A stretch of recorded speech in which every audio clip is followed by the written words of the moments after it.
Salut, c'est Antoine de Surf Moustache et bienvenue pour une nouvelle vidéo Actu Matos. Cette fois-ci, on va parler de l'une des dernières nouveautés de la marque All Merrick Channel Islands avec la CI2 Pro, la gagnante de Stab in the Dark. Donc voyons voir ce qu'Italo Ferreira a trouvé à cette board pour l'élire meilleure planche de Stab in the Dark 2023.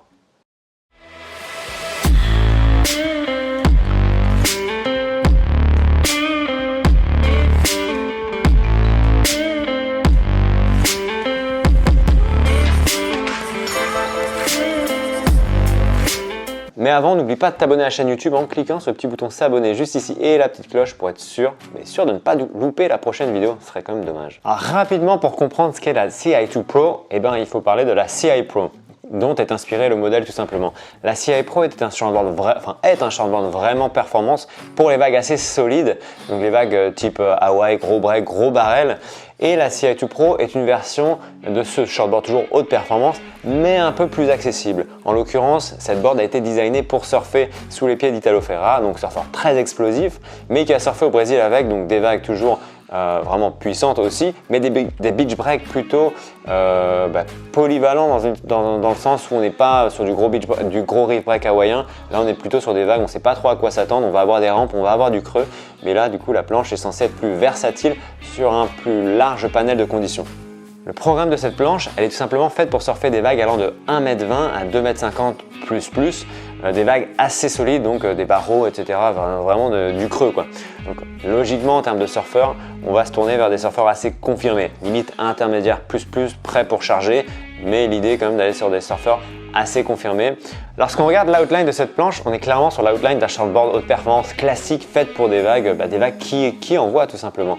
Et lorsqu'on se penche maintenant sur les dimensions de cette planche, on observe que ce sont exactement les mêmes dimensions que la CI Pro. Tout simplement parce que c'est une évolution du modèle. Ce qui va vraiment changer ici, c'est le rocker. Par rapport à la CI Pro 2, elle a un rocker un peu moins agressif. On est toujours sur un rocker agressif avant, arrière et continu, donc vraiment une planche au profil assez banané, mais toujours est-il qu'il est moins agressif que sur la CI Pro pour apporter tout simplement plus de polyvalence à cette planche et lui permettre de traverser plus sereinement les sections plates.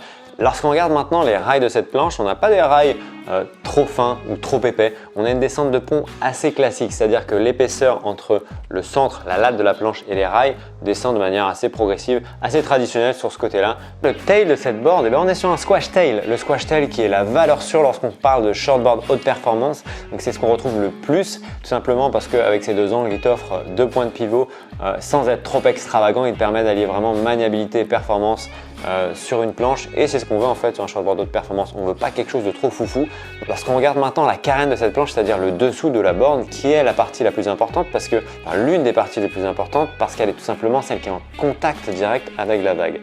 Cette carène, on va observer un simple concave assez léger qui va se poursuivre vers un double concave qui lui va se poursuivre jusqu'aux dérives et qui est également assez léger. L'idée est d'offrir de la maniabilité pour passer d'un rail à l'autre, mais pas trop non plus, parce que cette planche est faite pour aller vite. Cette planche est faite pour envoyer, mais du coup, si tu avais une planche vraiment trop maniable sous les pieds, tu pourrais avoir ce côté trop instable, comme si tu étais en train de faire une descente d'1 kilomètre sur ton skate. À la fin, tu sens que ça tremble.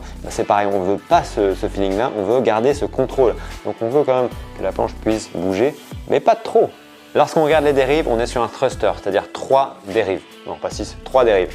Tout simplement parce que c'est la combinaison qu'on retrouve le plus sur un shortboard haute performance pour allier maniabilité et vitesse, même si dans certains cas on retrouve des quads. Là en l'occurrence, le thruster c'est valeur sûre.